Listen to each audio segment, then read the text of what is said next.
everybody, I'm Corinne Blackstone and welcome to my craft room. I'm so happy to have you here today. In today's video, we're going to be making some puzzles with our Cricut. This is such a fun craft to do and there are a lot of great ways that you can make this. You'll need a few supplies. I recommend using a cereal box or a similar box to put your puzzle on. You're going to want some sticker paper, and for this I'm using the Nito sticker paper in matte. Currently, if you're watching this in October of 2024, their sticker paper is 50% off. I'll put the code on the screen here for you, and to get that deal, go ahead and click the link in the video's description, or I'll also put a link up here for you as well. That way you make sure you get that 50% off deal. It's one of my favorite sticker paper products. You'll also want to have a deep point blade, and I do recommend doing this with a Explore series or a Maker series machine. Those are going to work really best for this, and a strong grip mat. You'll also want an inkjet printer so you can print out your design, and that's really all you need to do this. It's a really fun project. Before we get started, be sure that you're subscribed here, that way you don't miss out on any of the other DIY content we have coming. Let's go ahead and get started. I'm going to show you how to make two different style puzzles here with your Cricut, and it's really fun and really easy. So the first thing that you'll want to do is to pick what kind of puzzle you want to make, whether you want to make a shaped puzzle or a square puzzle, whatever it is. And you'll need to upload your puzzle shapes. Now I'll link a few of the puzzle designs down below that I use that work really, really well. So what you'll need to do is click upload. And you'll go to upload image and you'll pick whichever puzzle design that you want. I'm going to first use the laser jigsaw puzzles from Creative Fabrica, so I will drag and drop that. And you'll see that we have a bunch of different styles of puzzles that we can make. So all we have to do now is click continue, just click upload, and then it's going to bring up your designs. Now you're going to notice that you have a big black blob on top of all of them. We need that because that's the edge of your puzzle, so it's going to cut around that shape, but it's also going to help us slice out our puzzle design from our picture. So we can pick whichever style puzzle we want. Now from this one, we're going to make a circle puzzle. So what I want to do is I'm going to go to the image right here, and what I want to do is choose ungroup. Now it's going to look a little bit insane because there is so many layers to this. You'll see there's tons and tons of layers. But what I'm going to do is I'm going to start with one piece here, which is my heart, and I'm going to get rid of that. And then I'm going to get rid of all of the ones down here that are not the circle. Now I do have a line here I missed, so I'll just delete that. Now I'm left here with my circle. That's totally fine. We're going to ignore that for a minute. We'll come back to it. But if it bothers you right now, just select all and you can group it again just so that it is kind of out of the way.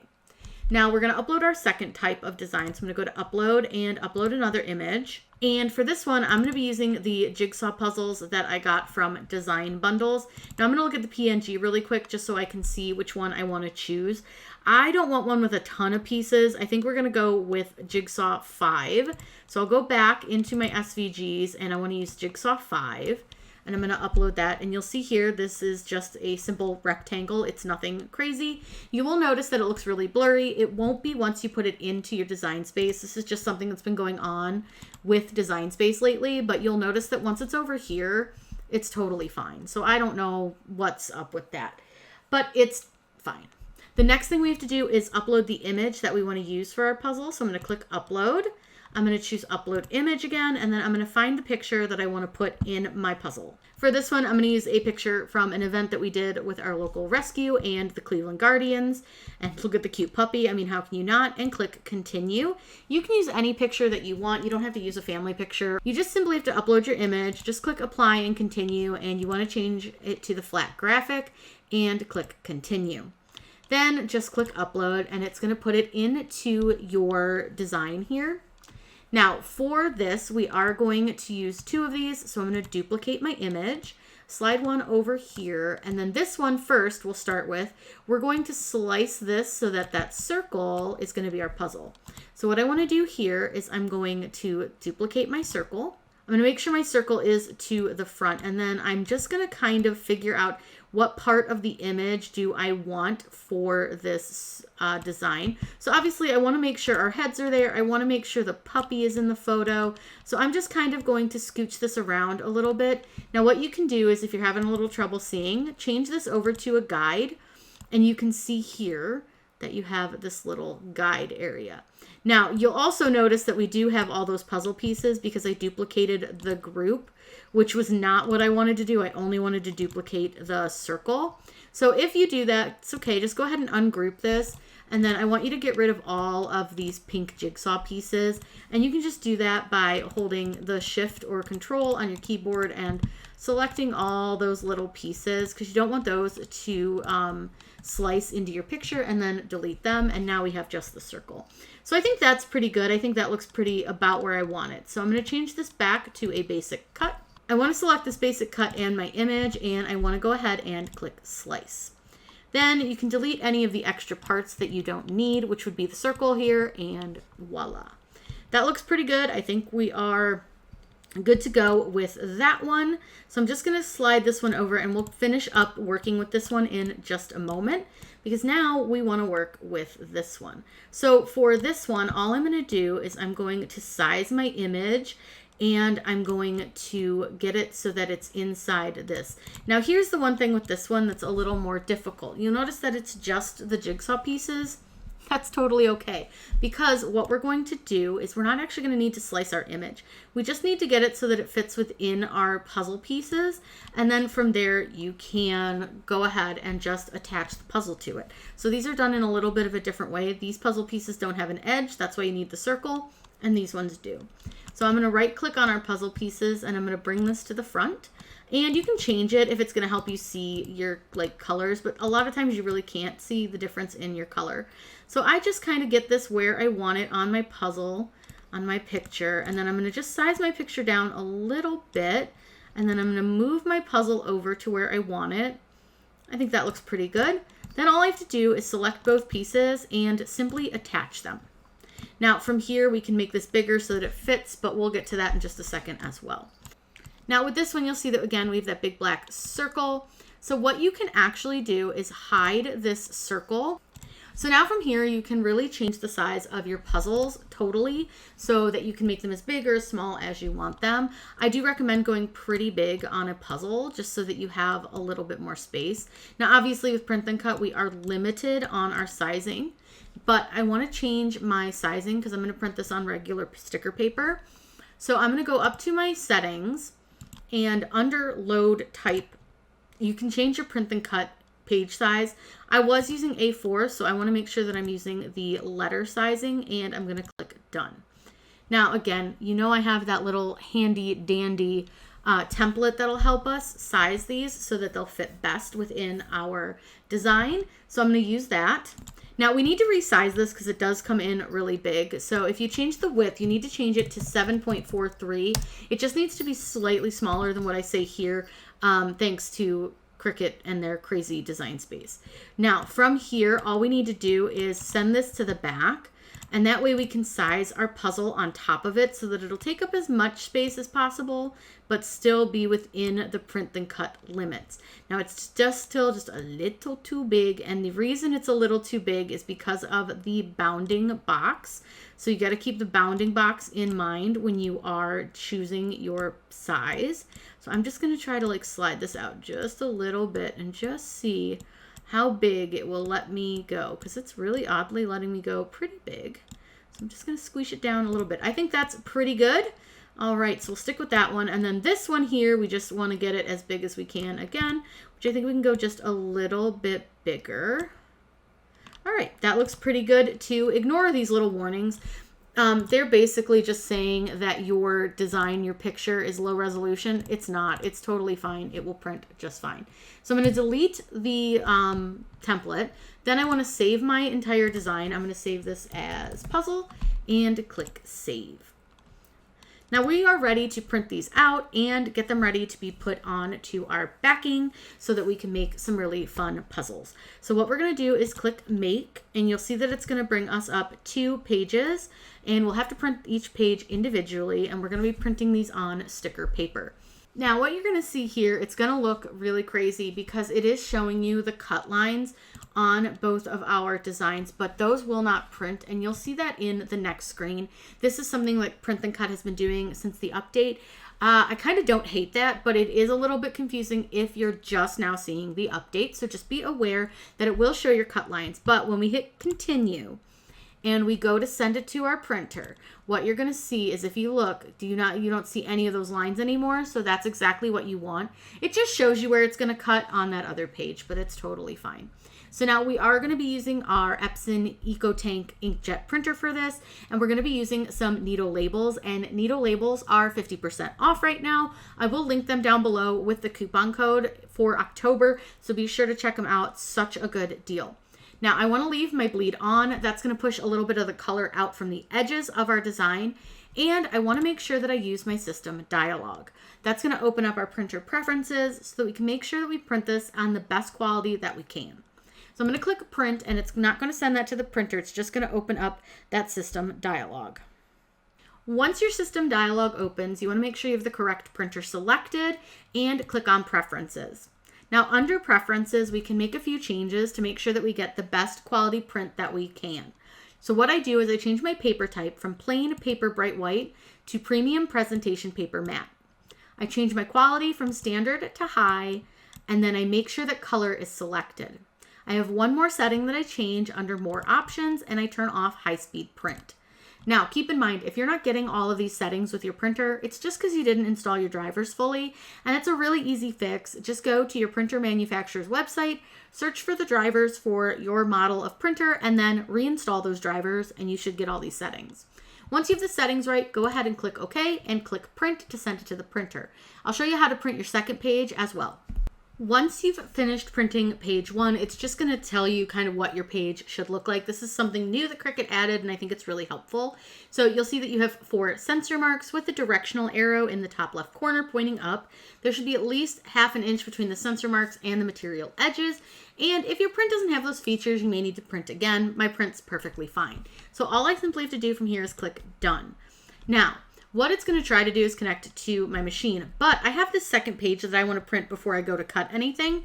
So all I need to do is click on the second page that I want to print and click send to printer, and then do those same settings where you want to make sure that it's going to find the correct printer, leaving that bleed on and using that system dialog, and click print. Then you want to change those same preferences to make sure that you're going to get a really good print for your puzzle, because this is such a fun project. So all we have to do is go to preferences. You want to make sure that you have the correct page size, your portrait is selected, change that plain paper to premium presentation paper matte, quality from standard to high, colors on, and you want to go to more options, turn off high speed print, and then you can go ahead and print your design. You're going to need a cereal box, or really any box that's about this thickness. So like soda can boxes, stuff like that. And I'm going to use both the front and the back of our box. So I'm just going to cut right on the seam of the edge. Your cut does not have to be beautiful. You can use an X-Acto knife, you can use a scissors, whatever you got. Your cut does not have to be amazing. You just need both sides. So let me get both sides of our box cut out, and then I'll show you how to apply our sticker paper. Once you have the back and the front of your box cut out, you can decide which puzzle goes on which piece of the box. It does not really matter. One thing you're going to notice is that you are going to have some overhang from your sticker paper. Depending on what size box you use. For me, I do have some overhang, but it will be okay. We just need to make sure the entirety of our puzzle image is on to our cardboard. Now, you do what you want. You can make a double-sided puzzle if you wanted to like use this image and put your sticker paper here, but I really want this to be a little more plain, so I'm going to use the sticker paper on the face side of our box. And all I'm going to do is peel this back. Now, one thing, you can trim your box down after you've put your sticker paper on it. I'm going to just put mine pretty close to the top here, but I will trim it down a little bit. But again, you just want to make sure that the entirety of your puzzle is on your box. So I kind of can feel where my box edges are based on like the edges of my puzzle. And I might actually switch these. Let's see. I just want to make sure that I get this, because I didn't cut very well right there. So I just want to make sure that the whole circle of my puzzle is on cardboard. So I'm actually going to put it down here just so I can make sure that all of the circle part is on cardboard. And then all I'm going to do is press it down, and I'll trim off this top section. You don't need that. And then you want to just make sure that you place this on so there aren't any bubbles. So just like when I do laminate on stickers, I'm going to do this the same way, where I'm going to pull the backing kind of back, and I'm just going to use my hand so that I don't scratch my sticker paper. And I'm just going to run my hand along as I'm placing down my sticker paper just to make sure there aren't any bubbles. And you can just see I'm just kind of going along as we go. And once you get to the end, voila. Now again, I am going to cut off the top here just so that it will read in my machine.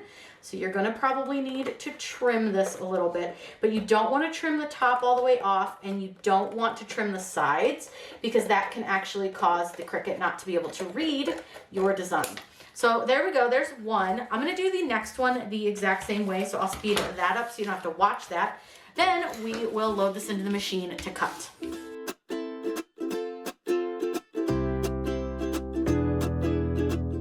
Now I do recommend using a strong grip mat for this because of the like the cardboard. It could be a little not so sticky on a regular mat. So just like when you do any print and cut, you want to line this up straight across that top section, straight across the side here. I'm going to make sure the center's pressed down really well. I don't want to press the edges of the sticker down too good, but I do want to make sure that they're down.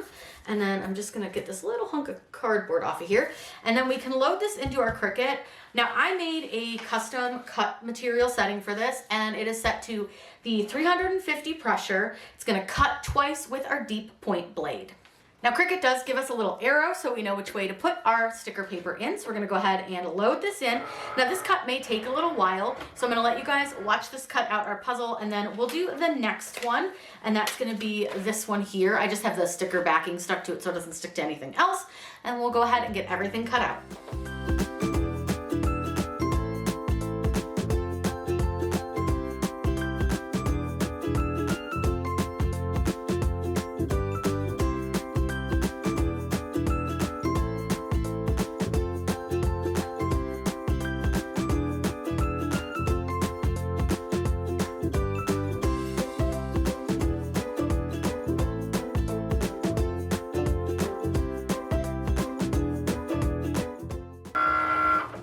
Now, before you remove it, I always want you to check your cut before you take the whole thing off. So I'm just going to peel up this corner over here. Now, your sticker paper may have stuck a little bit. That's okay. But I'm going to go ahead and just gently peel this. And before I get any further than here, I just want to check one of the pieces to make sure that they've peeled, like kind of cut apart. So if you can't get your fingernail under it, which I'm having a little bit of trouble because we do have to use that strong grip mat. There we go. This looks like it cut perfectly. So I'm going to go ahead and unload the mat from this one, and then I'm going to cut the other one and let you watch that one.